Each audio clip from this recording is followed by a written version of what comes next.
Bueno, un curso de farmacocinética típico, como les decía y como todos ya reconocemos, en el cual cada hemisemestre estaba constituido anteriormente por 7 semanas, está teórico, que hoy les voy a transmitir, formaba parte del primer hemisemestre.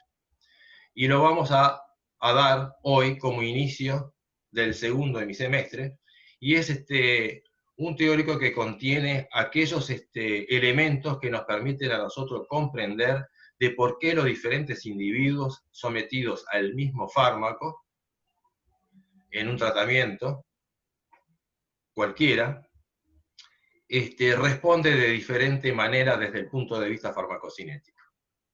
Y esa forma de responder diferente que cada uno de los individuos tiene se debe a que existen determinados factores que diferencian uno de otros, y esos factores diferenciadores entre los distintos individuos hacen obtener constantes farmacocinéticas del modelo que estaría describiendo el fármaco con un ser humano, de tal modo de que la respuesta farmacocinética, es decir, las concentraciones, no sean las mismas en cada uno de los individuos.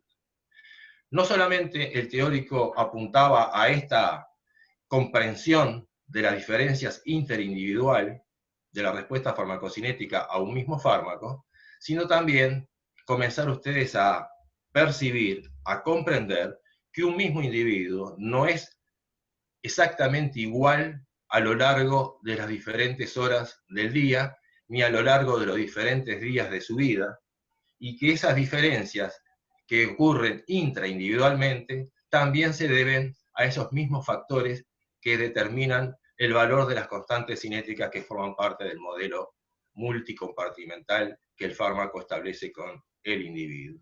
Entonces, es importante saber que los sistemas farmacocinéticos no son constantes. Sin embargo, son variantes y aún así podemos tener un control aceptable de la evolución de tales sistemas gracias a la comprensión que nosotros podemos hacer de cómo varían esas constantes cinéticas de acuerdo a diferentes circunstancias. Y ese es el punto que nosotros vamos a analizar en el día de hoy.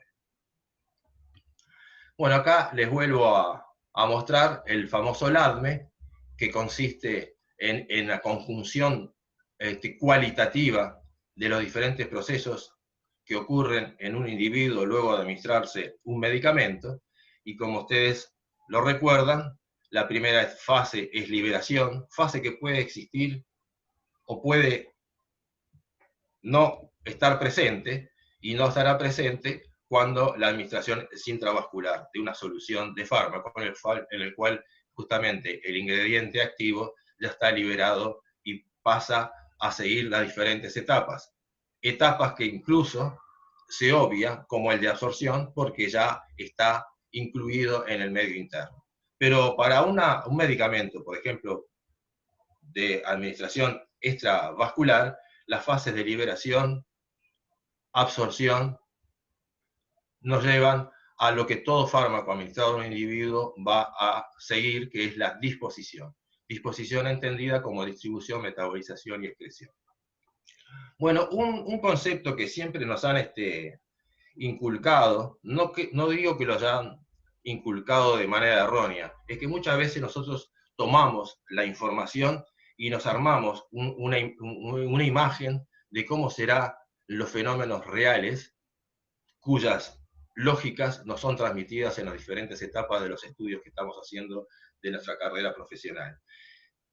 Y siempre creímos que las moléculas colocadas en un determinado lugar van con el curso del tiempo a migrar hasta ocupar los diferentes espacios que en este caso, por ejemplo, de un cuerpo humano se les ofrece a la molécula administrada.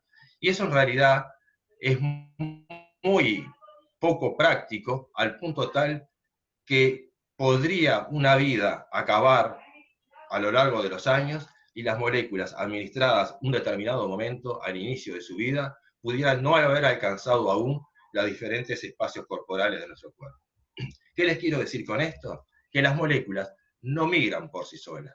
Las moléculas en un ambiente líquido, como es o semilíquido, o semisólido, como le queramos decir, como es el cuerpo humano, no puede migrar por su propia voluntad, voluntad que obviamente no existe. Las moléculas son transportadas de alguna manera por fuerzas que son impuestas por las diferentes circunstancias que el cuerpo humano se ve enfrentado. Por ejemplo, un medicamento sólido que contiene el principio activo, existen fuerzas que llevan a que al incluirse agua dentro de la composición de esta matriz sólida, se producen roturas en esa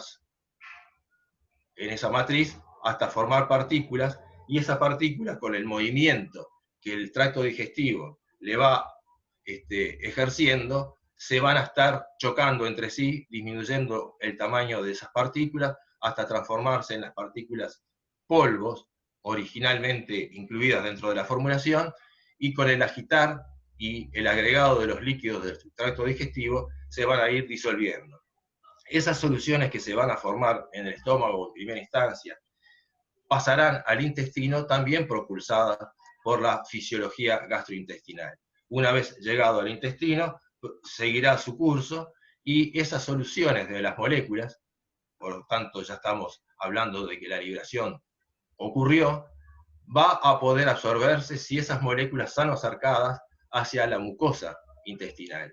Por lo tanto, la fuerza cinética que le imprimimos al entorno en el cual se encuentra ubicado las moléculas de fármaco, son las que le van a permitir al fármaco homogeneizar en primera instancia el recinto en el cual se encuentra, aproximarse a los lugares para los cuales se va a dedicar a atravesar, y así llegar a la circulación sanguínea. Y es la circulación sanguínea con el movimiento propulsado por la bomba cardíaca es que lleva a las moléculas de fármaco disueltas e ingresadas a la sangre a los diferentes territorios de nuestro organismo.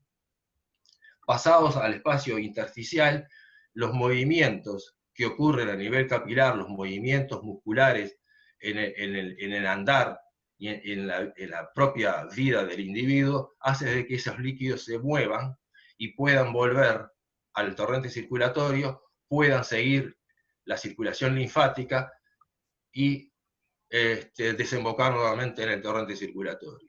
Entonces, las moléculas de fármacos que estaban inicialmente en un comprimido, por acción de fuerzas externas a la propia molécula, las llevamos al entorno de los diferentes tejidos corporales para que puedan ingresar a las células. Las membranas de las células tienen un movimiento constante fruto del recambio continuado de los constituyentes de esas membranas.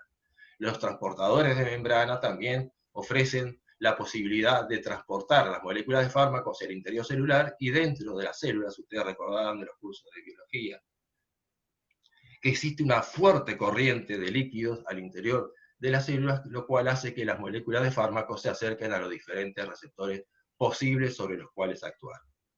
Entonces, como corolario de esta diapositiva, decirles a ustedes que las moléculas de fármaco no van por sí solas a los diferentes espacios de nuestro cuerpo, sino que las moléculas de fármaco son transportadas por acción de las diferentes fuerzas que nuestro cuerpo pone en ejecución. Entonces, no tocando el punto del LADME que involucra el ingreso de las moléculas en nuestro cuerpo, o sea, la liberación y la absorción, nos vamos a dedicar a la disposición y para eso entender qué factores influyen en el valor de las constantes cinéticas. Lo dijimos en la primera clase, que lo más importante a tener ya presente en el primer día es que las constantes cinéticas, si el proceso es de primer orden, es mucho más fácil entenderlo, pero no importa en cuál sea el orden, existe un proceso cinético, y esa cinética es más intensa o menos intensa de acuerdo a dos características fundamentales que dijimos en esa primera clase. Primero, se trata de cinética, por lo tanto las moléculas de fármaco están contenidas en un espacio y desde ese espacio que lo contiene, tiene la posibilidad de salir e invadir otros espacios. Entonces, la actividad cinética que le podemos otorgar a una molécula de fármaco es poder atravesar alguna superficie que termodinámicamente le sea pasible de ser de atravesar. Normalmente, las membranas con las cuales se va a topar la molécula de fármaco tienen propiedades lipídicas. Por la propia constitución de las membranas celulares, y por tanto, las características más importantes de una molécula para poder transferirse de un espacio a otro espacio es atravesar esas barreras lipídicas. Supongamos que la barrera que se le interpone al pasaje de las moléculas de fármaco está aquí representada por esta zona más fuerte en la tinción gris. El volumen del recinto que contiene todas las moléculas va a también formar parte de las características, área de superficie y volumen. Al punto tal que si mantenemos constante el área de superficie de la barrera que debemos atravesar y aumentamos el volumen del recipiente que contiene la molécula de fármaco, encontrábamos como resultado una disminución de la constante cinética de transferencia. Y eso es simplemente por analizar la frecuencia de choques efectivos contra esta área, contra esta superficie, mejor dicho, que tienen las moléculas de fármaco. Al tener mayor volumen, hay mayor límites de ese compartimiento que las moléculas acercándose a esos límites y no ser capaz de poderlo franquear, tienen una chance más limitada para que pueda efectivamente ser transferida por la única superficie que le es capaz de transferirse.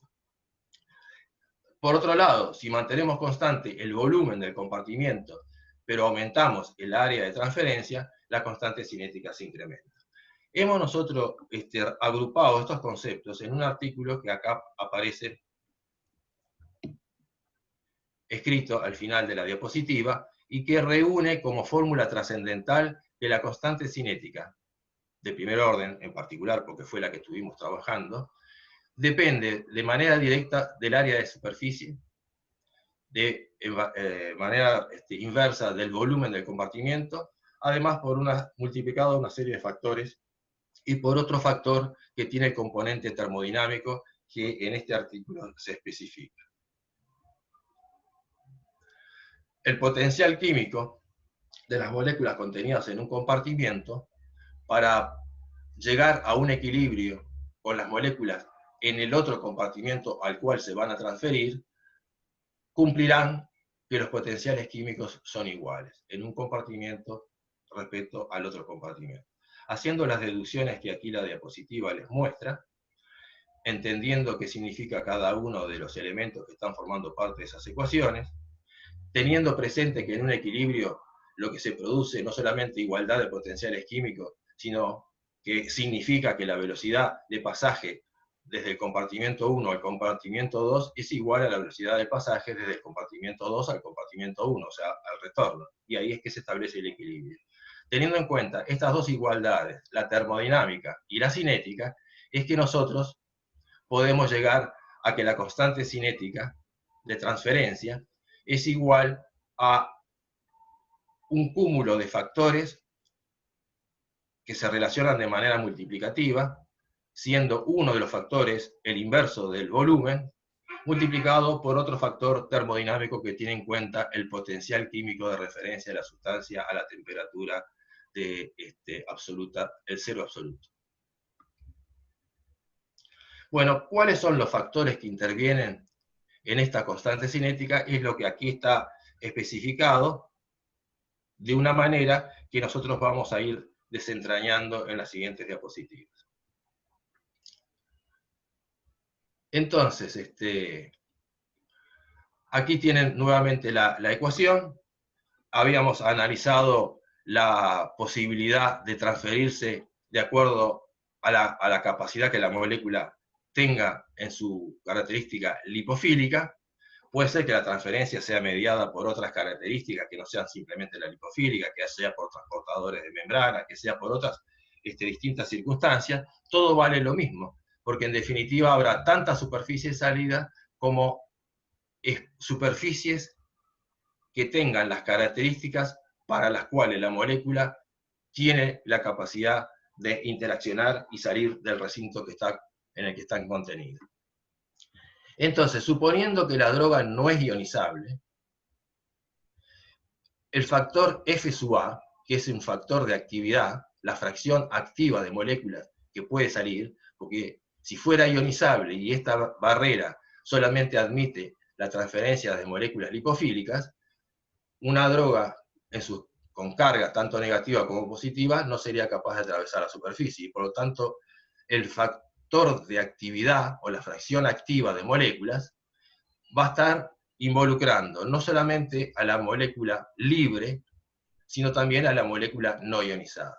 Bueno, pero para simplificar el análisis y para trabajar con la unión a las proteínas plasmáticas, que es el tema que nos ocupó durante el primer hemisemestre y que ahora lo vamos a seguir profundizando, para drogas que no se ionizan, la fracción activa de moléculas que pueden transferirse son aquellas libres, o sea, no unidas a las proteínas que están en el plasma sanguíneo. Entonces acá que tenemos el factor F sub A, lo podemos pasar al denominador de esta manera, y por lo tanto, si la fracción activa, o sea, la fracción libre, disminuye, se produce una disminución de la constante de velocidad, fruto de que el volumen físico se incrementa termodinámicamente. Es decir, este es el volumen del compartimiento en el cual se encuentran las moléculas. Pero en ese mismo volumen se encuentran las proteínas plasmáticas, que le ofrece a la molécula de fármaco la posibilidad de ligarse a ella. Hay fármacos que se ligan muy fuertemente a las proteínas plasmáticas y hay fármacos que no se ligan prácticamente nada a las proteínas plasmáticas. Si no se ligan nada a las proteínas plasmáticas, el volumen físico va a coincidir con el volumen termodinámico. Dicho de otro modo, el volumen termodinámico coincide con el volumen físico. Pero para fármacos que tienen una fuerte unión a las proteínas plasmáticas, se produce como una expansión de las posibilidades que las moléculas tienen para distribuirse dentro de ese compartimiento plasma. Y ese aumento del volumen lo que hace es disminuir la constante cinética por el principio que estuvimos analizando. Es decir, que uno de los factores, el factor de actividad, en particular la fracción libre, lo que hace es contribuir a aumentar o a disminuir el volumen físico. A disminuirlo no, pero si una molécula se une a las proteínas plasmáticas, puede ser que en determinadas circunstancias la fracción de unida a esa molécula, a esas macromoléculas, tenga un valor y en otras circunstancias tenga otro valor. Entonces esas modificaciones en la fracción libre o en la fracción unida, como lo quieran ver, acá estamos hablando de fracción libre, esas variaciones en la fracción libre va a traer aparejado variaciones en el volumen termodinámico y por lo tanto va a traer aparejado variaciones en la magnitud de la constante cinética de transferencia. Perfecto. El volumen de distribución del fármaco dentro de ese propio compartimiento aumenta y la constante disminuye, como lo que dijimos recién. Sin embargo, el clearance libre no se modifica al variar la unión a las proteínas plasmáticas, porque si bien la constante de transferencia disminuye porque aumentó el volumen de distribución del libre, lo que aumenta de volumen de distribución es análogo a lo que reduce la constante cinética. Por lo tanto, la multiplicación de una constante cinética por su volumen de distribución nos lleva al concepto de clearance y se anulan ambos efectos. En definitiva, tampoco el volumen de plasma se modifica y por lo tanto la constante intrínseca libre, ya la intrínseca, no la simple constante que se produce por la interacción con las proteínas plasmáticas, se mantiene constante. Vamos a analizarlo ahora un modelo bicompartimental en el cual un compartimiento es el fármaco libre y otro compartimiento puede ser las proteínas plasmáticas. Pero antes de entrar al análisis particular de la unión de las proteínas plasmáticas, les quiero mostrar un modelo bicompartimental cualquiera en el cual no hemos visto, creo recordar, del primer hemisemestre, la posibilidad de que se elimine por los dos compartimentos. Y si lo vimos, creo que Marianela algo les explicó en una clase determinada. Bueno, acá lo podemos analizar. La concentración de estado estacionario que se alcanzaría en un sistema bicompartimental como aquí mostramos, va a ser siempre la dosis, la velocidad de administración, multiplicado por la fracción de dosis que realmente ingresa. Puede ser que la perfusión se interrumpiese, el ingreso de primer orden se interrumpiese, y este sería el factor de biodisponibilidad. El volumen del compartimiento 1, porque estamos analizando la concentración de estado estacionario en el compartimiento 1, por una función de microconstantes nos va a dar el clearance. O sea, el denominador siempre es clearance. Arriba es velocidad de ingreso por la fracción de la dosis que ingresa, y abajo siempre es el clearance. Vean cómo se construye el clearance. La salida del compartimiento 1 tiene lugar de manera directa a través de K10, pero también mediado por el compartimiento 2, y por lo tanto, para analizar la salida por el compartimiento 2, ustedes tienen que hacer la simple operación de la constante cinética que transfiere del 1 al 2 por la constante cinética que transfiere del 2 al exterior, dividido la suma de constantes cinéticas que salen del compartimiento 2, o sea, la misma salida del sistema, como también el retorno al compartimiento 1. Eso es una forma para poder ustedes recordar, si tienen modelos de más de un compartimiento, cómo se deduce el clearance.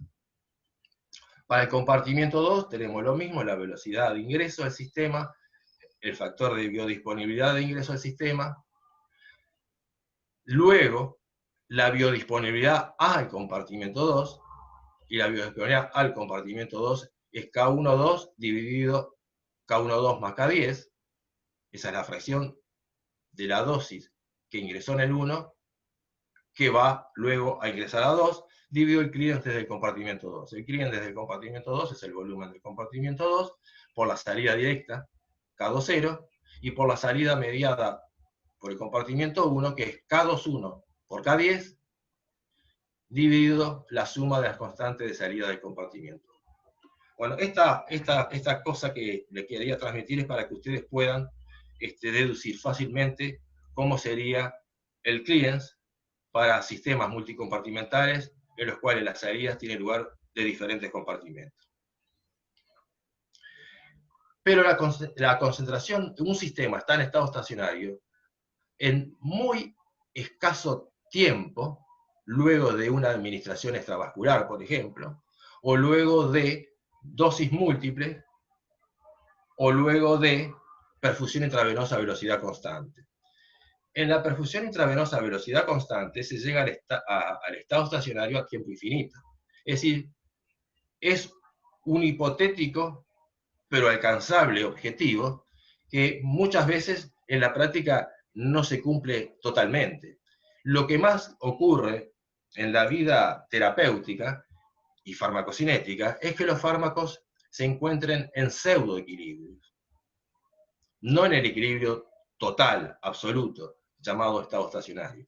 Entonces, por ejemplo, en este sistema bicompartimental, luego que se llegara a un pseudoequilibrio entre los compartimentos 1 y 2, lo que vamos a tener son las famosas constantes híbridas, que le llamamos en su momento beta, y como tiene salida por dos lugares, acá podemos desglosar al beta en sus dos componentes, beta 1 y beta 2, y cada una de estas constantes son las que están regidas por estos principios físico-químicos que yo le estoy transmitiendo en la clase de hoy. Bueno, ahora analicemos el caso concreto de la unión a proteínas plasmáticas.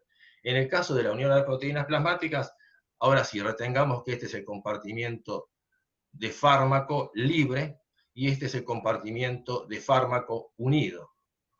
El compartimiento de fármaco unido es la propia proteína plasmática que está ligando a las moléculas de fármaco. Ese equilibrio entre dos compartimentos es el más rápido de los equilibrios que el fármaco puede alcanzar luego de ser administrado a un individuo. Porque si es administrado por vía intravascular, no hay duda de que este es el primero de los pseudoequilibrios que se llegan. ¿Por qué no le llamo equilibrio? Porque a su vez el fármaco va a estar interaccionando con otras partes de nuestro cuerpo y se van a tener que formar otros nuevos equilibrios para llegar a un estado estacionario en el cual, en el estado estacionario, todas las concentraciones de fármaco están en un verdadero equilibrio. Pero hasta tanto no se alcanza el verdadero equilibrio entre todos los compartimentos que forman parte de nuestro cuerpo, vamos a ir alcanzando pseudos equilibrios en las secciones de nuestro cuerpo al cual el fármaco se va encontrando y va interaccionando. Y el más inmediato es las proteínas del plasma, que muchas veces sirve como transportador a lo largo de la sangre, o protector, o como lugar buffer para estar cediendo continuamente las moléculas de fármaco. Entonces es como que una vez que se establece este pseudoequilibrio entre lo libre y lo unido, lo que vamos a tener son cinéticas que la controlan este estado de intercambio entre esos dos compartimentos. Quiere decir que el fármaco libre puede tener una constante cinética intrínseca, libre, que vale un número, sin embargo se transfiere desde el plasma sanguíneo a los diferentes tejidos de nuestro cuerpo a través de una constante híbrida, que puede ser beta, y acá le llamo K sub 1 más 2. Es decir, una constante híbrida que tiene en cuenta estos dos compartimentos.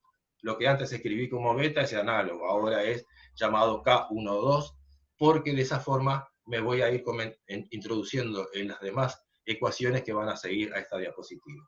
Entonces, esta constante, K12, está participando de un pseudoequilibrio entre dos compartimentos, y esto es lo que puede traer aparejado una modificación del volumen físico y transformarlo en un volumen termodinámico, porque la fracción activa, es decir, la que va a poder penetrar a los diferentes tejidos, es justamente lo libre, y no todo lo que está en el plasma circulando. Si hay algo que no se comprende, dejan un mensaje y ahí después lo vamos a ir contestando. Pero creo que es ya reiterativo a lo largo de diferentes clases lo que estamos tratando de presentarles de una manera, si se quiere, más sistematizada, más teórica y más profunda.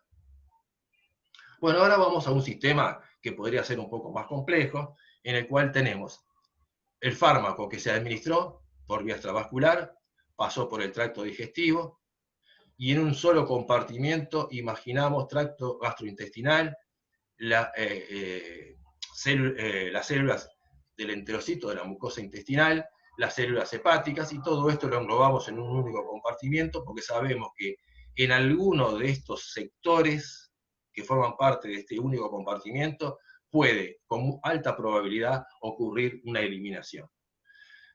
Luego ingreso al medio interno y lo tenemos el fármaco libre en el plasma, porque lo que va a ser transferido es la molécula, y la molécula cae en la sangre, y lo que se va a encontrar primero son las proteínas plasmáticas, luego van a ser los glóbulos rojos y los glóbulos blancos y todas las demás células de la sangre.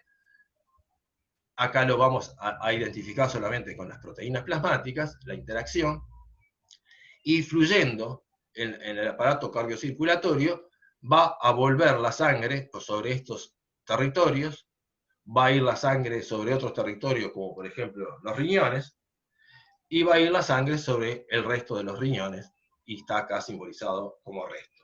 Y para simplificar el entendimiento de lo que les quiero transmitir, circunscribimos al sistema como constituido por 4 grandes compartimentos.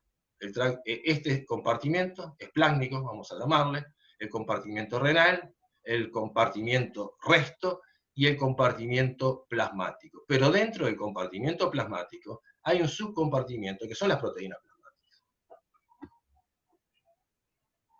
Entonces tendríamos 5 compartimentos. Y eso que estoy reuniendo, compartimento 1 y compartimento 2, es lo que el fármaco lo conocemos en el plasma.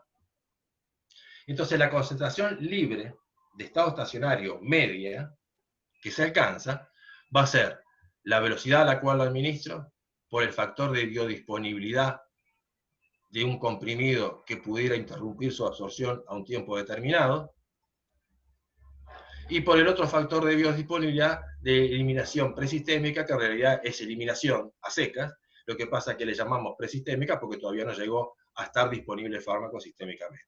Entonces es K5,1 dividido la suma de K5,1 más K5,0. Es la fracción de la cantidad de fármaco que hasta ahí llegó que ingresa realmente a la circulación sanguínea. Entonces, el clearance va a ser un volumen por las constantes cinéticas involucradas en la salida desde este compartimiento. Y las salidas son a través de 5 o a través de 3. Si es a través de 5, es K1, 2, 5 por K5,0 dividido K5,1 más K5,0 más K1, 2, 3 por K3,0 dividido la suma de K3,1 más K3,0. Esas son las dos posibilidades de salida del sistema. Entonces, si el volumen termodinámico V1 más 2 aumentara, estas constantes de transferencia hacia otros sectores de nuestro cuerpo se reducen. Pero como lo que aumenta es en relación inversa a lo que esto disminuye, se compensa y por eso la concentración libre de estado estacionario media no cambia, aun cuando cambiara esta relación entre libre y unido. Sabemos que la concentración libre es igual a la concentración total que hay en el plasma multiplicado por la fracción libre. Por lo tanto, la concentración total de estado estacionario media va a ser dividir la concentración libre de estado estacionario por la fracción libre. Entonces, si la fracción libre se modifica, la concentración total de estado estacionario se modifica. Porque el clearance libre, que es el resultado de este volumen por esta función de constantes, se mantiene constante.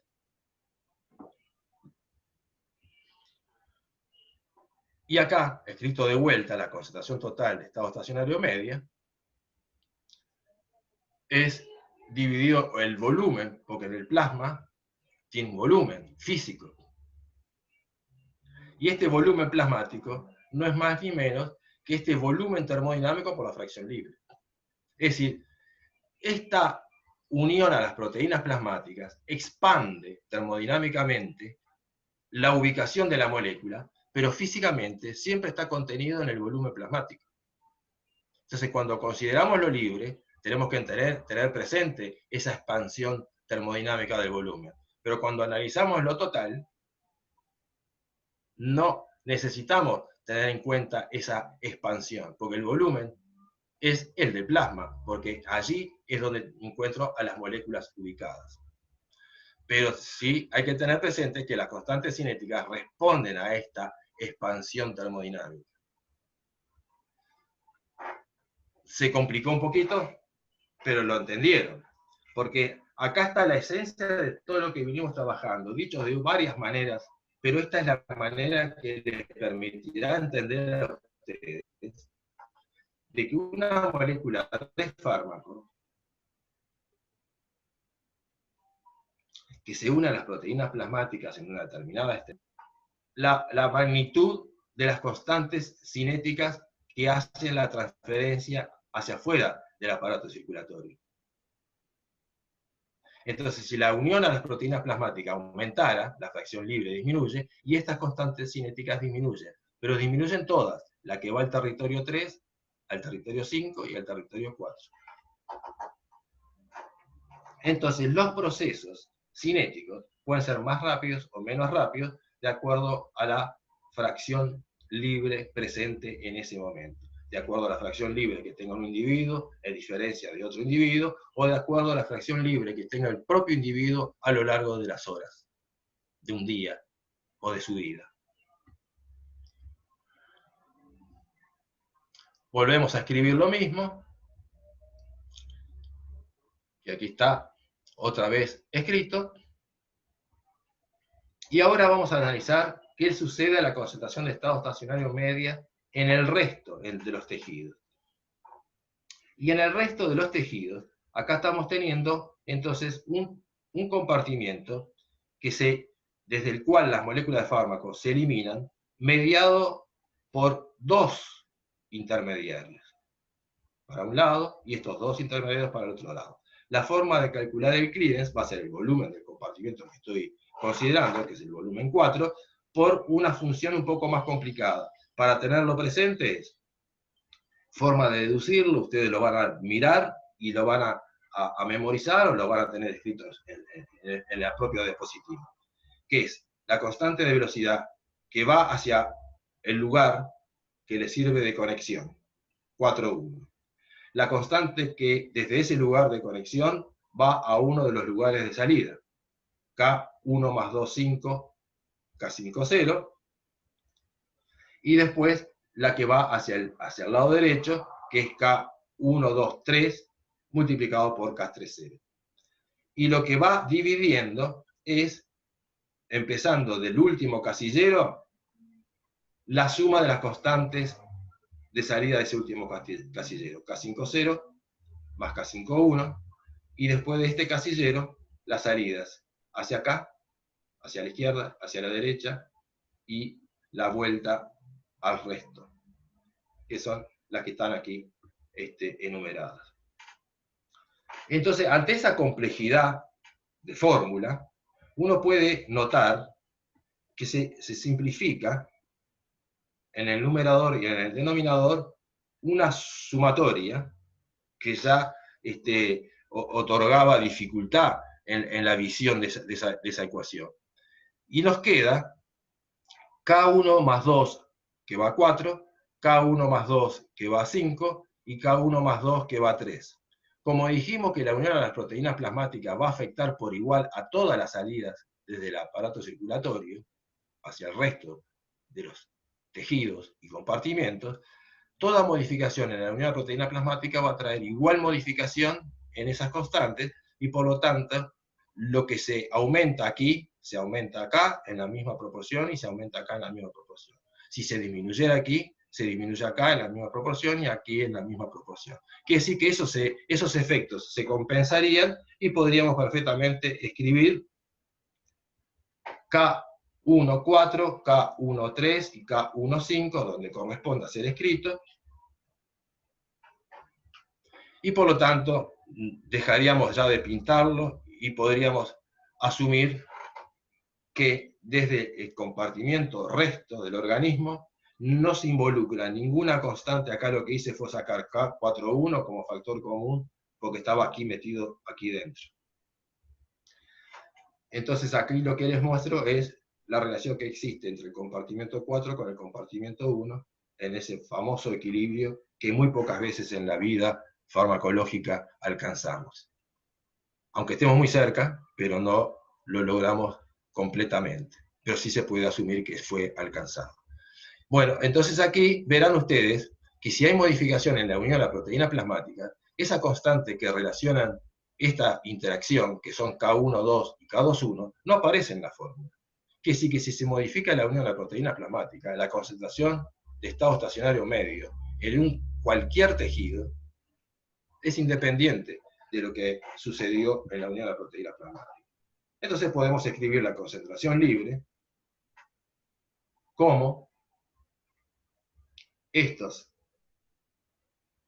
fórmulas, y aquí vemos que la concentración libre de estado estacionario, ya escrito por el volumen físico, que es el volumen del compartimento 1, lo que tiene en cuenta es lo que le llega de sustancia a ese compartimiento y después la salida desde ese compartimiento al exterior. Y la salida al exterior no pasa por las proteínas plasmáticas, la salida al exterior va directamente conectado a las rutas que se mencionan a izquierda y a derecha.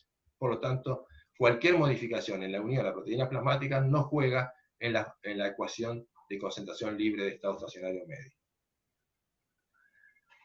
La concentración en las proteínas plasmáticas, obviamente que sí.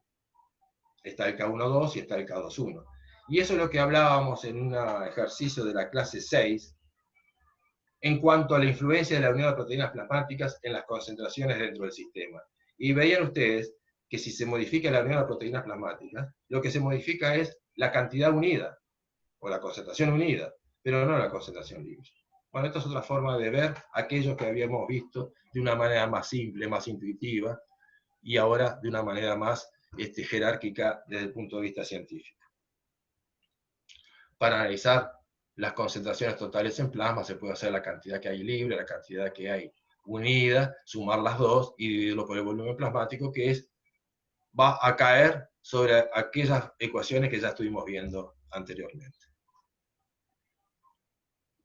Entonces, acá para marcarles a ustedes que las constantes cinéticas que tienen que ver con la interacción libre proteína plasmática solamente están presentes en la concentración total media de estado estacionario y no estaban presentes en la concentración libre de estado estacionario.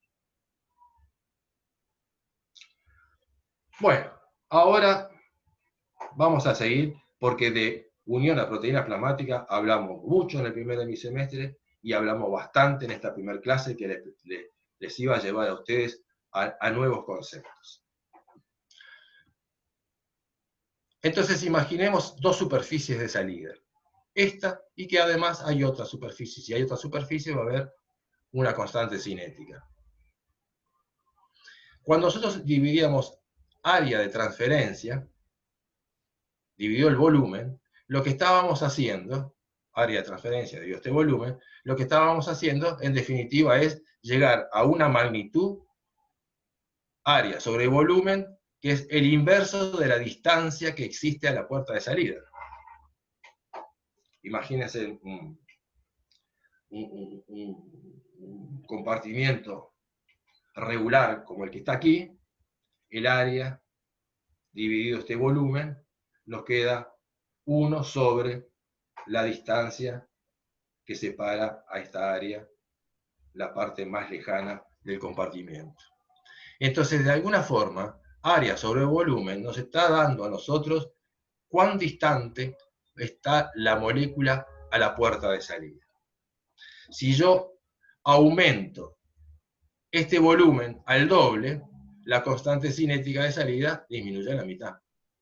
Si del otro lado, a su vez, le agregamos un área de salida igual a la que tenía antes, entonces tenemos la otra constante cinética que también es mitad de la que estaba aquí.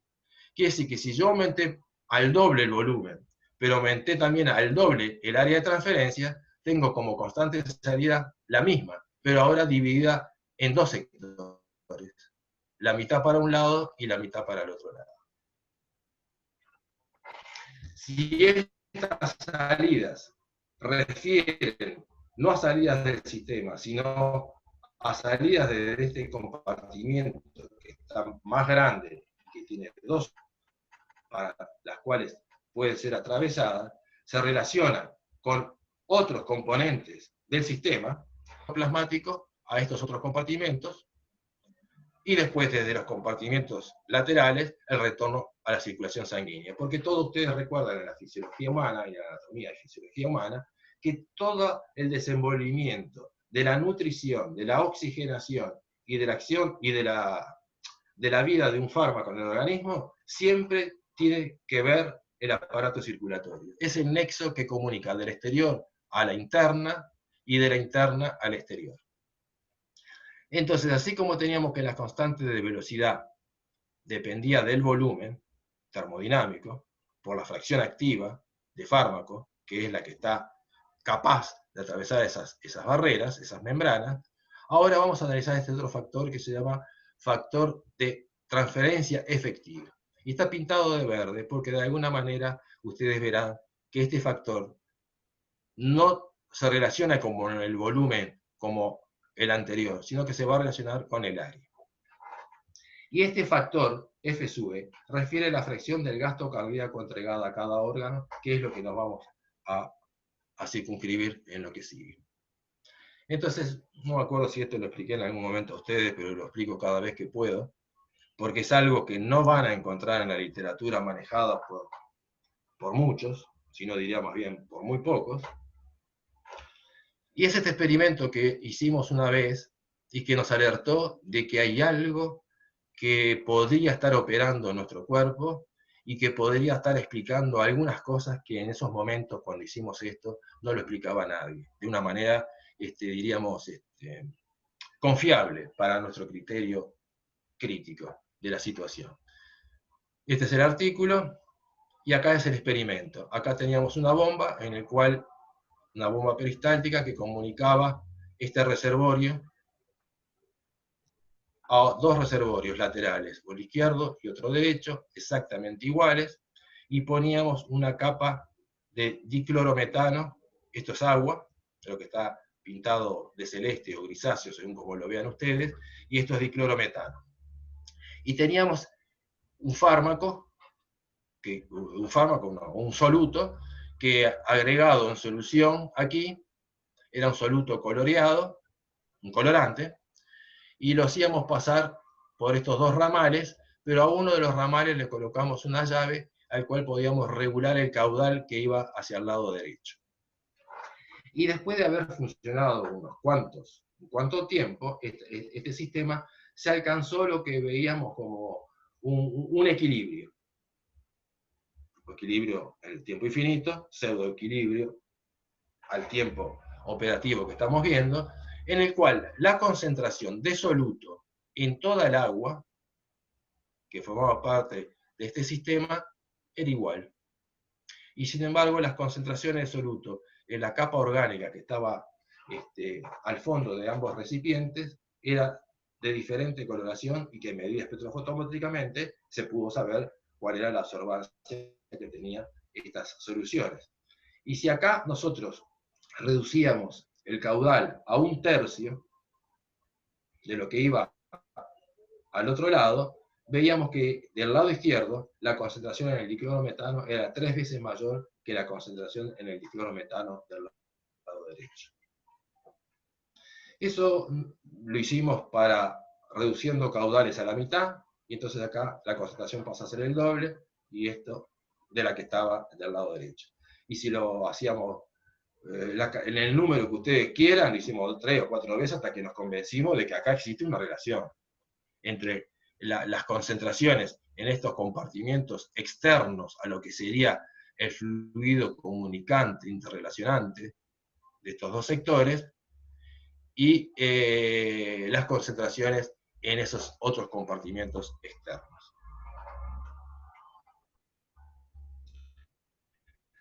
Repetida por enésima vez, porque queríamos constatar cuál era el punto que podría, y es que al inicio esta agua es incolora, el diclorometano es incoloro, el diclorometano es incoloro, el colorante si fuera azul, que lo era,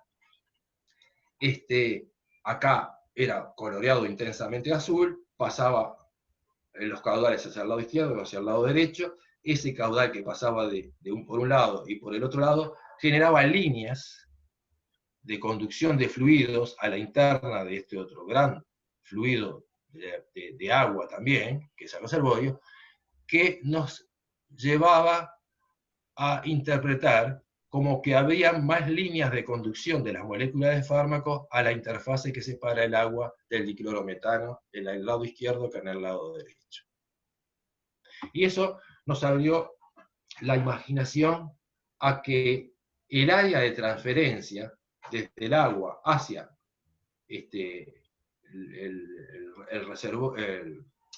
la fase orgánica de ambos reservorios aumentaría en el lado izquierdo, disminuiría en el lado derecho. Analizado desde otro punto de vista, como que la masa de soluto que está en movimiento, el punto medio estaría más cercano a esta interfase que a esta otra interfase. En definitiva, si es cuán distante estoy de una superficie de transferencia respecto a la otra superficie de transferencia, aun cuando las áreas de ambas superficies sean las mismas, las físicas, veíamos que las áreas termodinámicamente activas son diferentes, que la distancia hacia el lado izquierdo de toda la masa circulante es más cercana que la distancia hacia el lado derecho. Explicación que si le satisface bien, y si no le satisface también, pero hay algo escondido allí que reciba el nombre que deba recibir y estaría explicando el fenómeno. Y eso nos abrió la puerta a entender muchos procesos que estaban operando y que de algún modo no se estaba dando, a mi juicio y a nuestro juicio, la interpretación debida. Y aparecen siempre otros fantasmas, otros dioses, aparecen dioses para dar explicaciones a cosas que todavía no tenemos claro de, terrenalmente hablando, científicamente, es el lenguaje más correcto, explica la situación. Nosotros creíamos tener una explicación científica, y ahora la tenemos aún más sólida, esa convicción.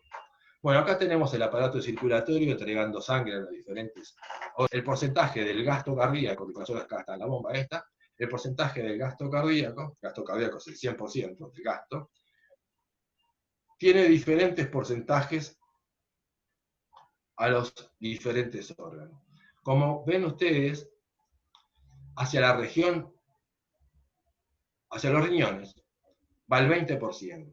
Hacia la región esplácnica, que incluye los órganos esplácnicos más el hígado, un 30%. 20% porque pasa por los órganos esplácnicos para luego ir al hígado, y un 10% que va directamente al hígado a través de la arteria hepática. Quiere decir que el 50% de la sangre es llevada a un territorio que es mucho menos del 50% de la masa corporal.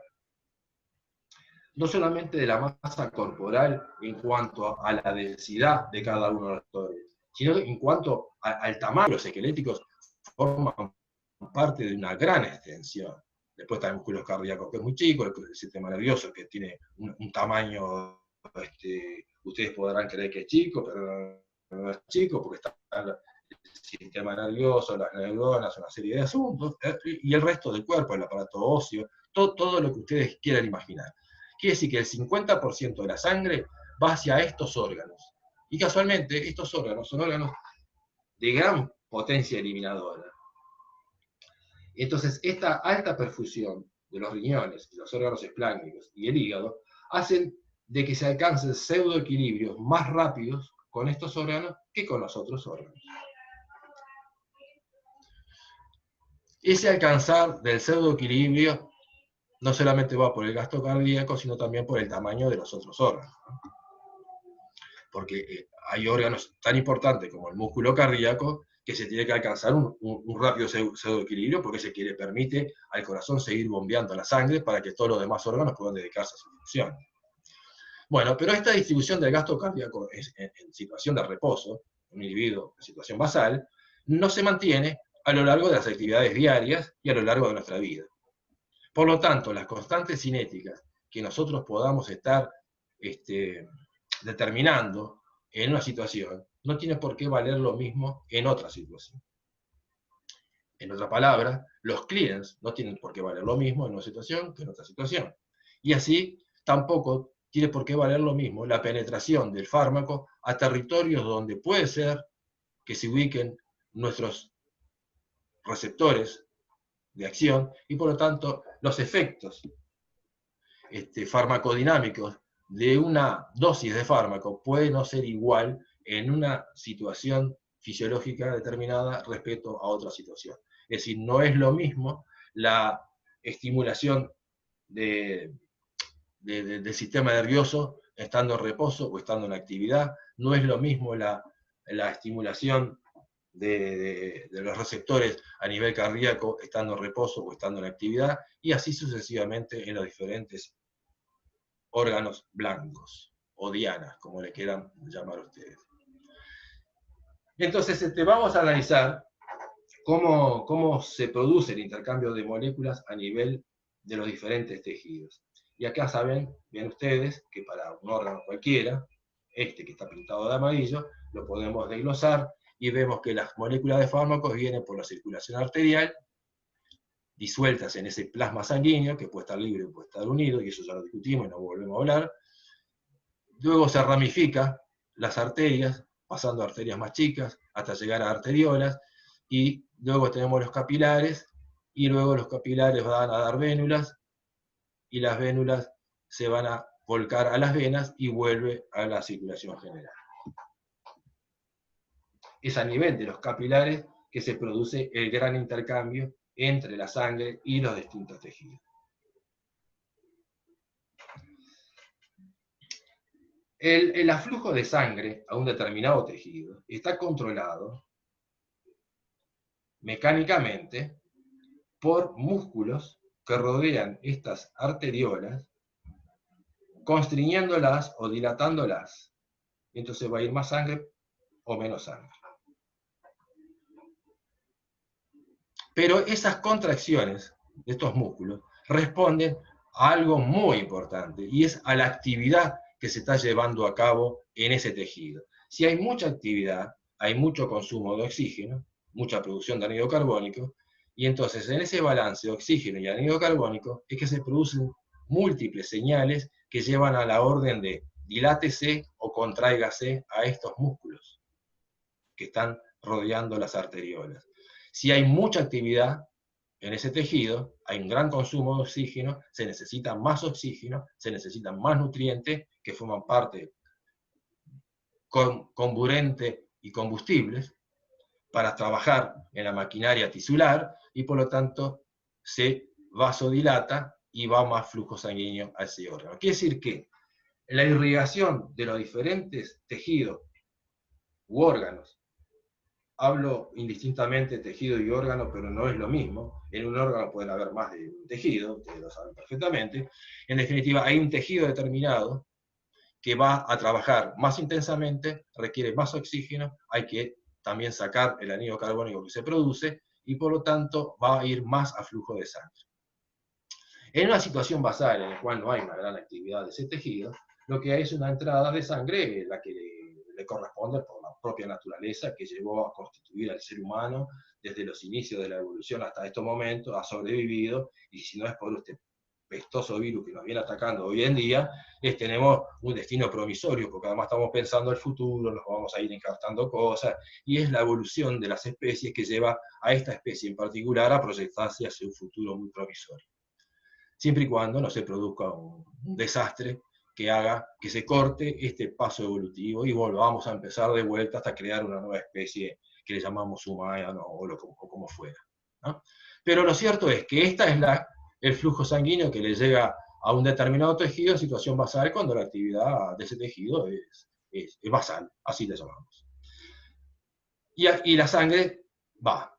¿Por qué están las flechas de este diferente tamaño? Porque estas flechas no indican el flujo sanguíneo, lo que están indicando es las constantes cinéticas. La constante cinética de transferencia de masa desde el gran reservorio de la circulación general, que es el valor que aquí se indica, y después está la constante cinética que lleva la masa de regreso al gran reservorio, que es la que está aquí ubicada en el tejido. Estos vasos, estos capilares, son los únicos que están operativos, de los muchos capilares que tiene el tejido. Pero no todos los capilares están siendo atravesados por la sangre, porque no se necesita tener un aflujo de sangre tan importante, porque no hay un requerimiento de oxígeno tan importante, y por eso se reservan algunos capilares. Los capilares que están permitiendo el paso de la sangre no son siempre los mismos, aún en la situación basal. Son algunos, luego se cierran unos capilares para abrirse otros, de tal forma que todo el tejido sea alimentado con una tenue y una minúscula aporte de nutrientes y de oxígeno.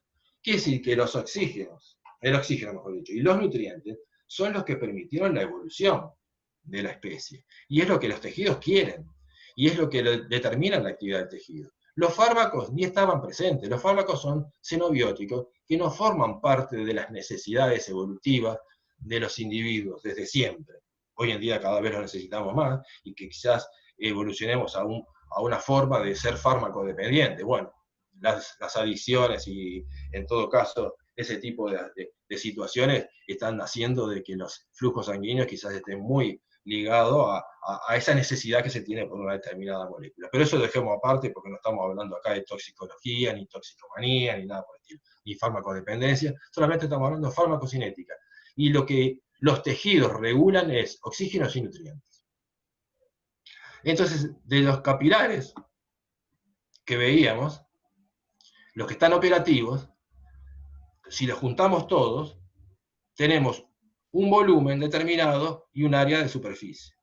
Y por lo tanto genera esta constante cinética de regreso. Ahora vamos a ver una situación de actividad. la situación de actividad, como va a ir más sangre, la fracción de masa que está contenido en el gran reservorio circulatorio es mayor, por lo tanto la constante cinética es mayor, y son mayores el número de capilares. Ahora, si reunimos a todos esos capilares, tenemos que el volumen aumentó, pero el área de transferencia también, y por lo tanto la constante cinética se mantiene igual. Y acá está la clave. Acá está la clave para entender de que los tejidos con alta actividad permean más sangre a los efectos de que el espacio extravascular de ese tejido se llene lo suficiente de oxígeno y nutrientes para poder cumplir su función. Y como los fármacos están disueltos en esa sangre que va pasando por allí, se van a acumular más fármacos en esos tejidos. Ahora lo veremos. Lo importante es que el retorno a la gran circulación es igual para todos los órganos, así sean de alta actividad o de menor actividad. Quiere decir que la sangre que sale del corazón y se reparte a todos los órganos va a una velocidad, y la velocidad de regreso tiene que ser igual desde todos los órganos y tejidos, porque si no habría algún hilos de sangre que van más ligero que otros hilos de sangre. Eso sería una forma de vida, de circulación caótica, y que no fue la elegida por nuestros cuerpos, que no solamente somos los seres humanos, los animales también llevan adelante esta forma de distribuir lo que uno quiere, llevando más sangre al lugar que se necesita, pero no aumentando la concentración de oxígeno y nutriente en esos lugares donde se necesita. Porque imaginen ustedes que si nosotros quisiéramos tener más oxígeno en el músculo esquelético, cuando trabaja el músculo esquelético, y llevar más glucosa y llevar más ácidos grasos a esos lugares, no podríamos cargar a las arterias que van a esos lugares de más oxígeno y de más nutrientes. ¿Cómo hacemos para que algunas arterias tengan más concentración de lo que se requiere y otras arterias menos concentración? Eso es imposible. Entonces todas las arterias tienen la misma concentración de oxígeno y nutrientes, pero si queremos llevar más a un tejido, enviamos más caudal a ese tejido y menos caudal al otro tejido. Es decir, ese tejido que puede estar requiriendo mayor oxígeno y nutrientes tiene que tener una capacidad de reserva, o sea, capilares, que les permitan fluir más sangre cuando lo requeramos y menos sangre cuando no lo requeramos. Entonces,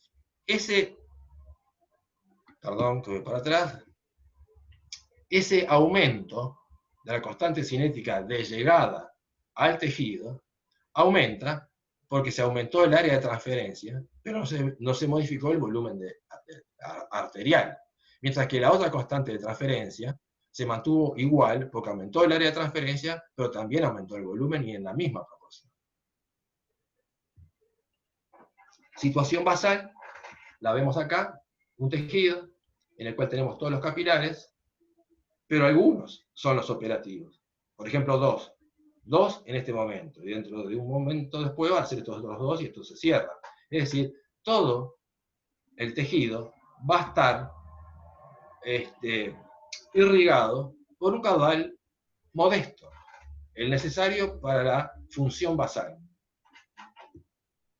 ¿Qué ocurre? Que los volúmenes extravasculares e intravasculares, siendo los mismos, tienen menor área de transferencia desde la sangre hacia los tejidos. Y por lo tanto, estas constantes cinéticas son más chicas. Y por lo tanto, el equilibrio entre el espacio intravascular y el extravascular es más lento.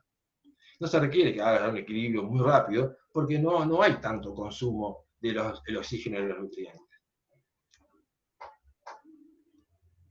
Sin embargo, cuando hay mayor actividad, todos los capilares, o sea, o más capilares, acá no me dio para el dibujo poner 100 capilares y solamente hacer activos una veintena y después hacer más, una cuarentena, 60, no, puse ahora todos para indicarles a ustedes que todos los capilares están siendo operativos y los volúmenes intravascular y extravascular se mantienen, pero hay mayor área de transferencia. Esta forma de entender lo que ocurre está un poco ligada a aquel resultado de aumento del área de transferencia que habíamos imaginado en su momento.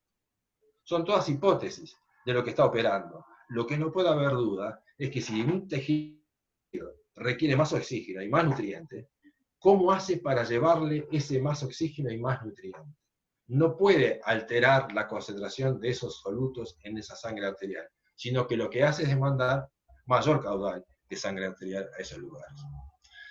Es decir, como resumen de lo que estamos viendo, que todavía falta bastante para terminar la lección de hoy, es que un tejido determinado que está operando a baja actividad recibe un caudal, vuelve un caudal, el mismo, y esta es la constante cinética de retorno. Estos son los capilares que están operativos, y pasando las moléculas de fármaco por estos capilares, hace que se transfieran a los tejidos y tengamos una concentración de fármaco en ese tejido delineado con esa gris tenue. Mayor actividad, mayor caudal, vuelve también mayor caudal, pero la constante cinética de retorno es la misma que la que teníamos antes. Más capilares están siendo operativos, entonces a estos espacios extravasculares del tejido le llegan las moléculas de fármaco por todos lados, por este costado, por el otro costado. Es decir, ese fármaco se reparte en el espacio extravascular del tejido con una mayor concentración. Y eso es fruto de aumento del caudal. Y eso es fruto porque no puede volver a más velocidad de la que volvía antes. Vuelve a la misma velocidad, que sí que va a tener el tiempo, igual tiempo, de mantenerse en estos lugares. Estoy hablando claramente de que el gasto cardíaco se mantiene constante. Si el gasto cardíaco no se mantuviera constante, es otra historia, pero es la misma historia repetida a otra velocidad. Punto. Ese es un detalle que no lo introduzco ahora, pero no forma parte de la discusión del punto, porque el gasto cardíaco, si lo mantenemos constante, la velocidad lineal de la sangre, yo le puedo darle más sangre a un órgano y menos sangre a otro órgano. Y las velocidades de devolución van a ser las mismas para un órgano y para otro órgano. Los tiempos en los cuales se va a retener las moléculas de fármaco en un órgano o otro órgano son los mismos. La capacidad de distribuirse al espacio extravascular de un órgano y otro órgano es lo diferente. Y esa capacidad de distribución a un órgano y a otro órgano, de acuerdo a la actividad que cada órgano tenga, está dada por el mayor caudal o menor caudal que le llegue al órgano. Bueno, esto es una publicación muy reciente, que en todo caso se la podemos subir al aula. Después Manuel se encargará de ver cómo hacemos eso, en el cual está explicado allí las ecuaciones que estarían explicando las transferencias de soluto entre la sangre de los capilares y el espacio extravascular de los tejidos, ¿no? De esos capilares.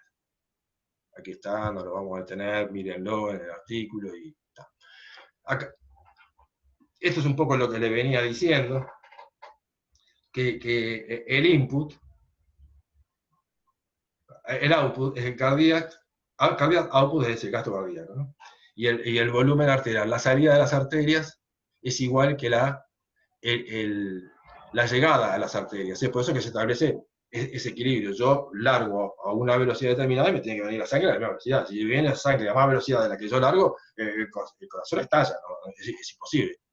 No solamente el corazón, porque cuando hablo de bomba, hablo del corazón, pero hablo también de la pequeña circulación. O sea, se produciría una congestión allí que sería letal. Y a nivel de los tejidos, también la salida es igual. O sea, que todo el retorno, la salida del corazón, de la bomba, la salida de los tejidos, siempre va a valer igual. El tissue output, el output from arterias y el input to a la arteria se mantiene constante.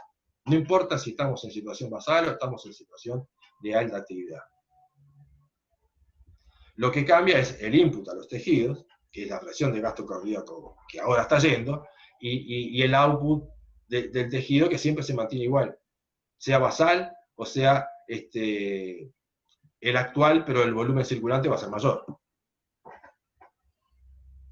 Estas son las ecuaciones, lo que se produce, hay software que están determinando cuál es la concentración de un soluto en el espacio extravascular de los diferentes tejidos, y que no tienen en cuenta justamente esta este principio que nos pareció clave, por eso que sacamos este artículo, y que nos lleva a establecer que la concentración de fármaco en los tejidos, esta es la derivada de la concentración en ese tejido, por el volumen del tejido, estamos hablando en materia de clearance, y acá estamos hablando en materia de clearance, por eso le ponemos gasto cardíaco por la fracción del gasto cardíaco que le llega a un tejido, la concentración arterial, y el gasto cardíaco por esa fracción basal, porque es la que va a estar retornando a la circulación por la concentración que hay en las venas de ese tejido. Los programas que simulan las concentraciones que habrían en cada uno de estos órganos, por ejemplo, estos órganos no eliminadores, fueron primeramente introducidos en el año, incluso antes del 2000 se empezaba a hablar de la Physiologically Based Pharmacokinetic,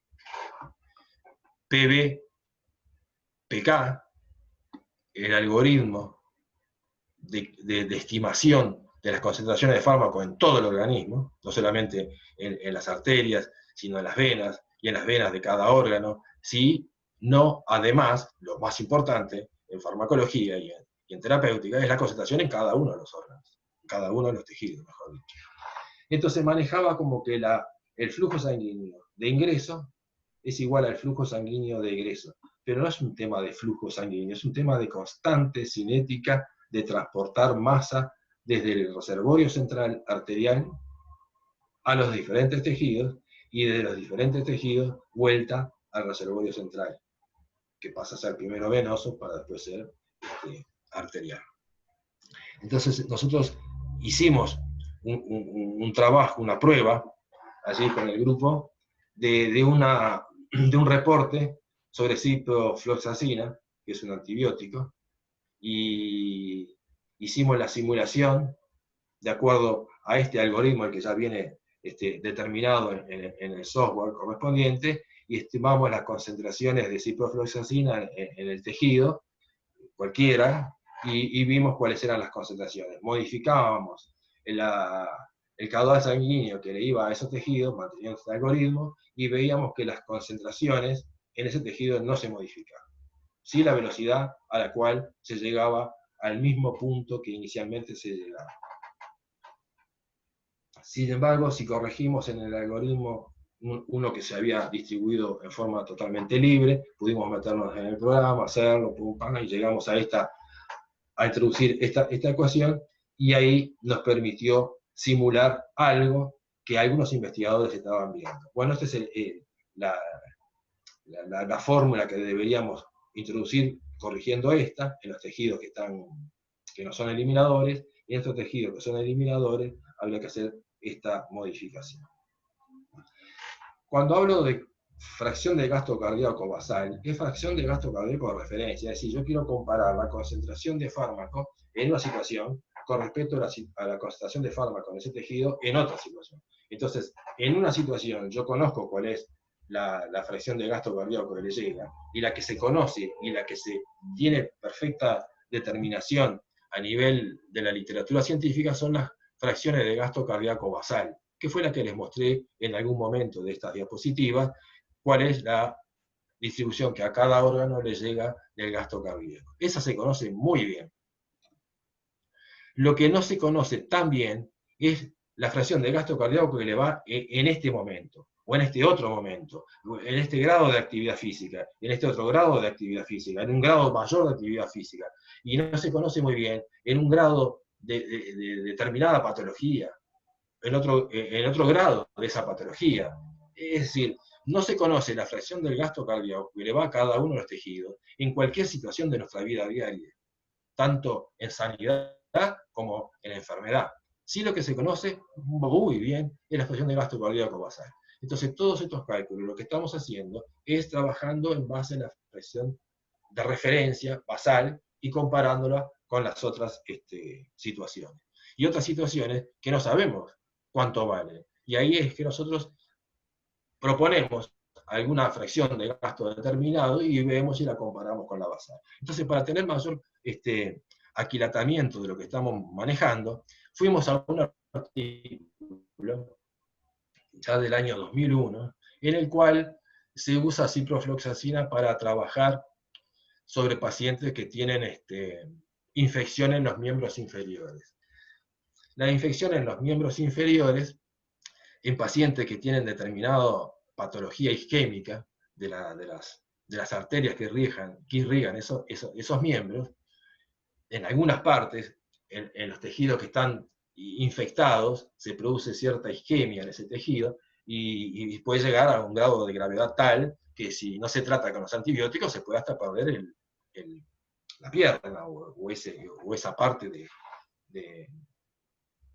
del órgano, ¿no?, que estamos analizando. Acá se trataba de piernas, ¿no?, de pacientes que estaban con una infección y administraban a esos pacientes una dosis estándar de ciprofloxacina. Y veían que muchos de los pacientes no mejoraban, o sea que la infección seguía.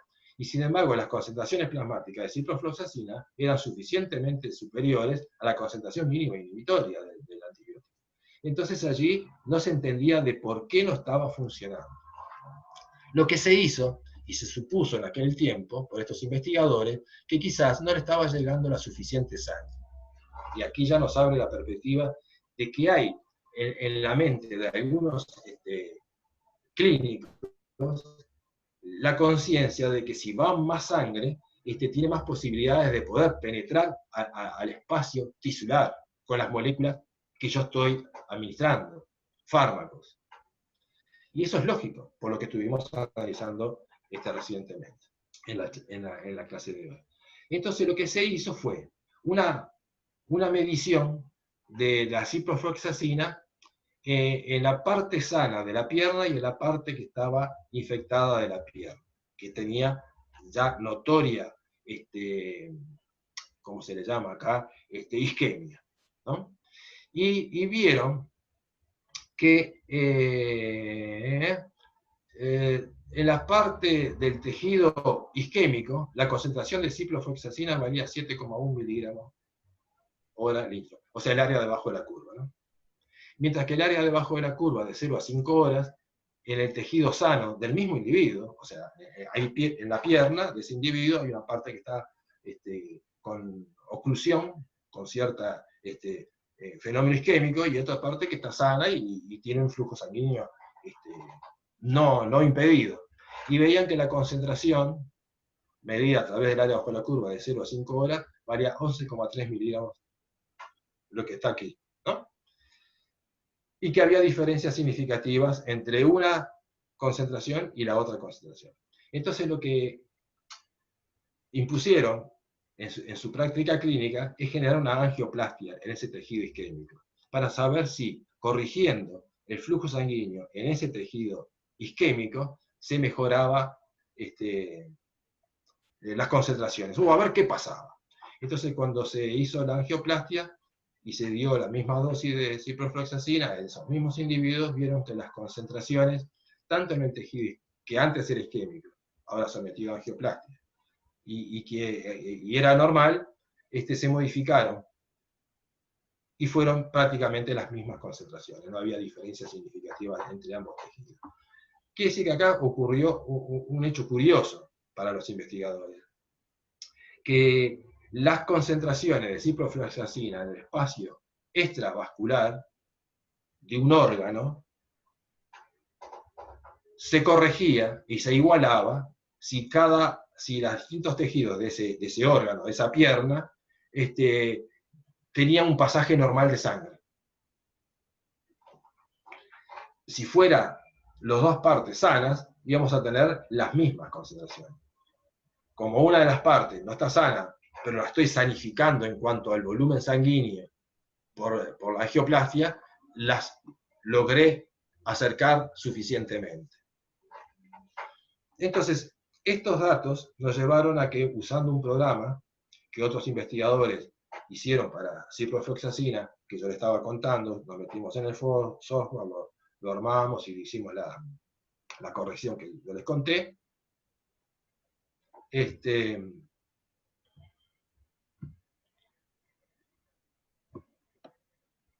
acá viene la ciprofloxacina en los tejidos simulados con el programa que está en este artículo, no sé qué, que está usando diferentes fracciones de gasto cardíaco.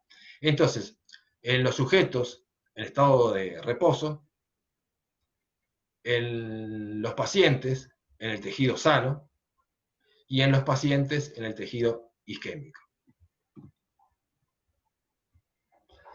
Y acá vemos que en los pacientes con tejido sano, le pusimos que tuviera un 20% más de gasto cardíaco que el basal. Y en el isquémico, un 20% menos que el basal. Es decir, a un órgano determinado le va el caudal sanguíneo que le corresponde a ese órgano. Perfecto. Los individuos estos enfermos están siempre en situaciones basales. Pero si una parte del órgano, un tejido, se le ocluye las arteriolas y por lo tanto deja de ir el caudal que tenía previsto, ese caudal que se le mandaba a todo el órgano deja de ir a esa parte que está más ocluida y se vuelca a la parte que no tenía oclusión. Quiere decir que el tejido sano se ve de pronto alimentado en exceso cuando no lo requería, mientras que el tejido enfermo se ve alimentado en defecto porque existe un fenómeno oclusivo que le está llevando a esa pérdida de irrigación.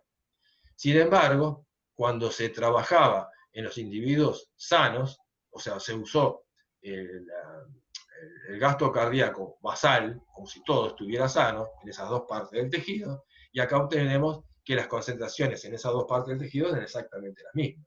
Y era lo que antes se había observado experimentalmente, que cuando se corrige el fenómeno oclusivo, las concentraciones en las dos partes del órgano, o sea, en los dos tejidos del órgano, se igualan. Mientras que cuando existe oclusión en una parte, lo que deja de ir allí va a la otra parte, a la que está sana. Y es exactamente lo que estuvimos reproduciendo. No exactamente el número, porque no sabemos exactamente en cuánto porcentaje más va a una parte de la pierna y cuánto porcentaje menos va a la parte enferma de la pierna. Pero sabemos sí que modificando el caudal sanguíneo que le va a los diferentes tejidos, regulamos las concentraciones extravasculares de las moléculas de fármaco, en particular la ciprofloxacina. A partir de los experimentos de estos individuos, se llegó a la conclusión de que muchas veces, en terapéutica, nos creemos que las cosas están funcionando bien, porque las concentraciones plasmáticas del fármaco son las correctas, las que deberían haber, pero no calibramos la posibilidad de que en los tejidos no sea igual a las concentraciones libres en plasma. Y a veces decimos, a este individuo no le está funcionando bien el tratamiento porque es un individuo especial y no reparamos cuál es la causa que lleva a esa especial condición del individuo. Y una de las causas de baja concentración de un fármaco puede ser precisamente el caudal sanguíneo que le llegue al órgano que le está siendo tratado. Entonces acá tenemos, como resumen de lo que estamos viendo, que si este es el gran caudal sanguíneo central, manda menos a un lado, más al otro, a donde va más, se carga más de moléculas de fármaco, a donde manda menos, se carga menos de moléculas de fármaco, luego vuelve todo con la misma velocidad, pum, y se sigue completando el circuito. Entonces, en la estimación farmacocinética de la respuesta, estoy ya a 1 hora y media de haber empezado la clase y me quedan no más de 10 minutos. Entonces ahora que tenemos la concentración libre de estado estacionario medio, porque lo que siempre planteamos es llegar a un régimen de dosis múltiple y llegar a una concentración libre de estado estacionario, de supuesto estado estacionario, que estamos muy cerquita de lograrlo. La concentración libre media, la concentración total media y la concentración en el resto media. Y eso era sin tener en cuenta la distribución del gasto cardíaco. Si tenemos en cuenta la distribución del gasto cardíaco, entonces hay que pensar en estas flechas negras que habían antes, que tienen un componente mayor, más, que hay que tener presente, que es la fracción del gasto cardíaco que se está dirigiendo hacia un territorio y hacia otro territorio y hacia otro territorio. Hacia las proteínas plasmáticas no juega porque el gasto cardíaco, la distribución del gasto cardíaco no opera hacia un territorio que se mueve justamente con el gasto cardíaco. O sea, que así no hay que tener en cuenta esto. Quiere decir que esas diferentes caudales que van a los diferentes territorios se modifican, pero se modifican no todas las flechas por igual. Y eso es algo que lo tienen que tener muy presente si van a considerar la fracción del gasto cardíaco como elemento correctivo de las constantes cinéticas de un determinado sistema, o de un determinado modelo que describe ese sistema. Si hay aumento de fracción de gasto cardíaco hacia un lado, tiene que haber disminución hacia otro lado. Puede ser que un lado aumente y disminuyan en varios lados diferentes. Puede ser que en un lado aumente y en otro lado disminuya y en otro lado no pasa nada. Es decir, es lo más difícil saber qué está pasando en los diferentes territorios de nuestro cuerpo referido al gasto cardíaco. Por lo tanto, es uno de los factores más difíciles de estimar. Y lo que estamos construyendo desde hace ya 15 años es toda una estrategia que nos permite comprender de que si se está dando tal fenómeno es porque posiblemente está ocurriendo una modificación de la distribución del gasto cardíaco, y si ese fenómeno se exacerba en tanto, quizás la fracción de gasto cardíaco que está yendo para allí está aumentando en tanto. Si ese fenómeno se reduce en tanto, entonces al revés se está disminuyendo en tanto. Ahora, si se aumenta en tanto o se disminuye en tanto, hay que tener presente que en algún otro lugar está ocurriendo lo opuesto, pero no necesariamente en el mismo porcentaje, porque puede ser que un porcentaje de aumento en un sector involucre a muchos sectores con pequeños porcentajes de decremento. Entonces no es tarea sencilla, pero es importante encauzar los esfuerzos para entender de que existe un fenómeno no sencillo de manejar, pero que sí está ocurriendo. Y lo importante es tener conciencia de que está ocurriendo, porque si no tenemos conciencia de que está ocurriendo ese fenómeno, no vamos a tener inquietud de dominar ese problema. Lo ignoramos. Y creo que el mundo se ha manejado en su gran mayoría ignorando esta eventualidad, que estoy seguro cada vez más de que ocurre. Y que cada vez más, por no controlar ese fenómeno, nos estamos yendo a tratamientos ineficaces por impericia de los propios científicos y los propios terapeutas que están manejando el tema. Entonces acá, si yo incluyo este factor que hace que la flecha me llame la atención, acá tiene que ver la distribución del gasto cardíaco, fíjese que para la concentración libre, que la unión a proteínas plasmáticas no le afectaba en nada, la distribución del gasto cardíaco sí le afecta. Existen situaciones en que a veces el porcentaje del gasto cardíaco que va a los riñones disminuye, pero aumenta el que va a la zona espláncnica. Y existe en la fisiología un nexo cada vez más evidente de que sistema renal y sistema espláncnico se compensan mutuamente, como que esos dos órganos que recibían exceso de sangre, para el tamaño de los órganos, está a propósito diseñado para que esos órganos controlen la distribución del gasto cardíaco entre sí y al resto del organismo. Entonces, es una dinámica muy posible de que si aquí se reduce la fracción de gasto cardíaco, la que va a los riñones, es probable que aumente la fracción de gasto cardíaco que va a la región espláncnica. Entonces, ¿cómo se afecta los clearance? El clearance hacia la parte espláncnica, si ocurre lo que le acabo de decir, estaría aumentando y el clearance de la zona renal estaría disminuyendo. Ahora, en una situación basal, hipotética, ¿cuánto vale el clearance renal y cuánto vale el clearance espláncnico? Entonces, si el clearance renal y el clearance espláncnico valen 50% del clearance total, o sea que entre los dos se reparte mitad para cada lado, yo si aún disminuyo un 20% la fracción del gasto cardíaco que va a los riñones y aumento un 20% lo que va a la región espláncnica, el clearance no cambia. Porque yo disminuyo en un lado en la misma proporción que aumento del otro lado, y como los dos lados originalmente tenían el mismo peso, el clearance no cambia. Ahora, si en un lado el clearance era chico y en otro lado era grande, lo que yo disminuya en proporción de ese chico me va a afectar en menos poco. Pero ese mismo porcentaje aplicado al lugar donde era mayor clearance aumenta mucho.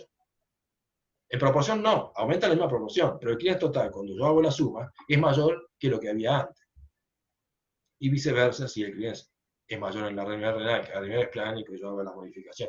Es decir, esas modificaciones, por ejemplo, en los clearance, es muy importante, porque va a impactar en la concentración libre media. Y la concentración libre media es la que conecta con las concentraciones en todos los demás tejidos. Lo que no sabemos, sí sabemos algo, no mucho, bastante poco, del intercambio de caudales sanguíneos entre zona renal y zona esplánica. Pero no sabemos casi nada en el caudal sanguíneo que le va al resto de los órganos. Estamos sabiendo cada vez más lo que ocurre en el ejercicio físico, porque hay una disciplina que se desarrolló mucho, que es la medicina del deporte y todo el tema de la actividad física, en el cual se hacen estudios, que son individuos sanos, atletas, que se va viendo una carga de ejercicio determinado y se va midiendo el caudal sanguíneo que le va a una pierna determinada o a un músculo del brazo, y se puede estar midiendo esas cosas. Y se ha visto, en esos casos de práctica de ejercicio físico, que el caudal sanguíneo en un órgano determinado puede aumentar muchísimas veces. No es que aumente un poquito, puede aumentar mucho. Si yo miro acá, lo quise plasmar en el dibujo, pero quizás no se nota mucho. Pero ustedes cuando hacen ejercicio muscular, levantando pesas, haciendo lo que sea, ven que el brazo que hace ejercicio como que aumenta la masa de ese órgano. Aumenta, no porque creamos en ese momento, esos minutos de hacer ejercicio, estemos creando más masa muscular. Lo que estamos haciendo es inyectando más sangre en ese órgano. Y entonces hay como un aumento del órgano, no porque aumente el tejido del órgano, sino que está aumentando la cantidad de sangre que fluye al órgano.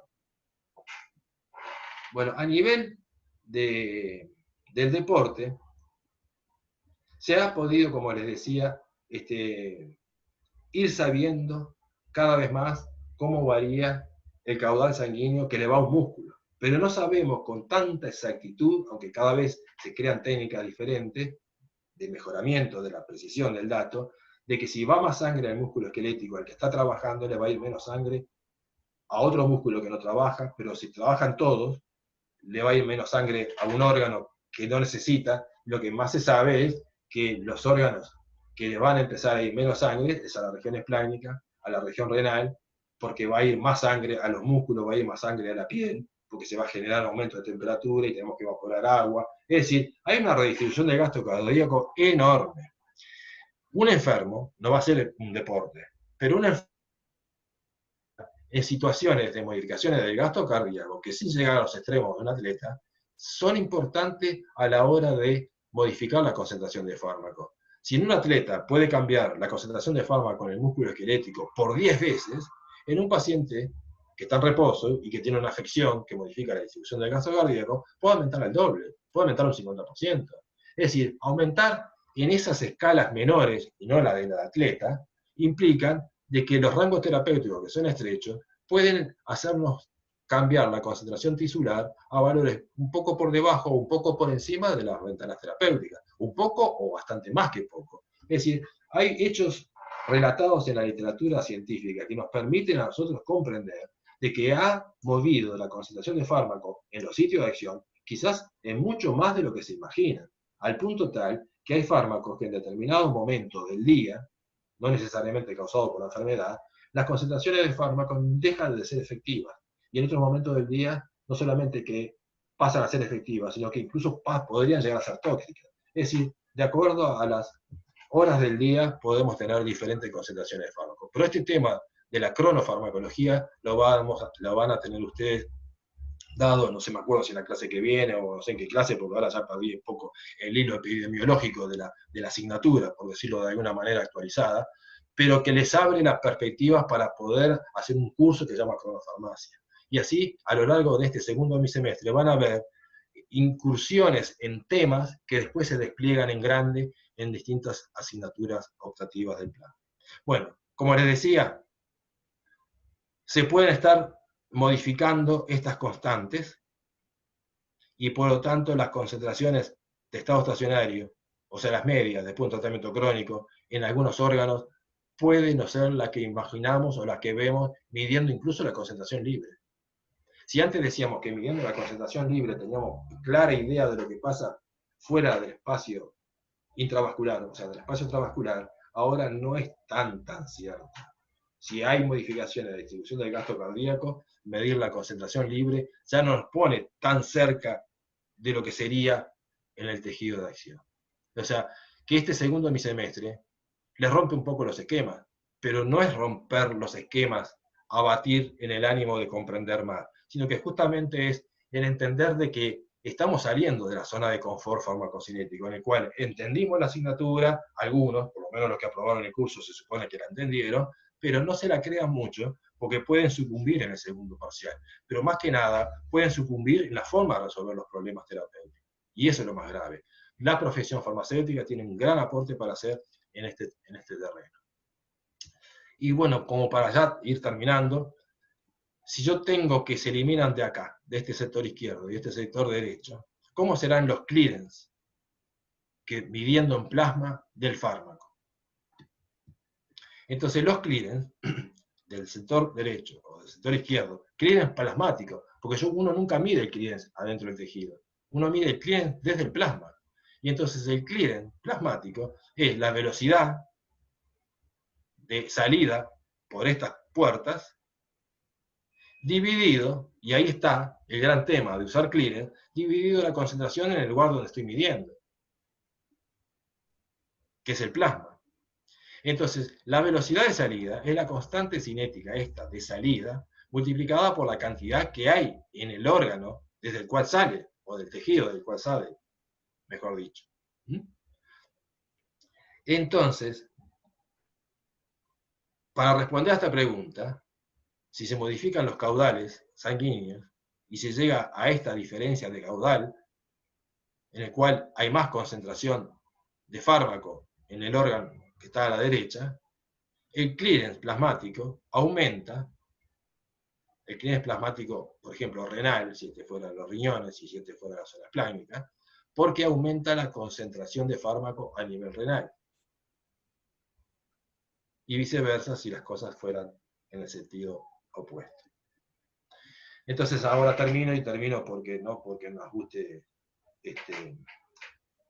nos gusta lo que significa este símbolo, pero que estos principios físico-químicos básicos adaptados a la fisiología humana deberán guiar vuestro andar farmacocinético. O sea, ténganlo presente. Esta clase, la 7ª clase del curso, les tiene que abrir los ojos, tienen que entender de que es una asignatura apasionante, de que el manejo de la farmacocinética resuelve casos y que la simulación de concentraciones previene acontecimientos que pueden ser desagradables para el paciente o puede prevenir situaciones, puede orientar la terapéutica a esas situaciones que son confortables para el paciente. Pero para hacer las predicciones adecuadas tenemos que tener muy buenas herramientas predictivas y estos principios básicos creo que les están dando la pauta.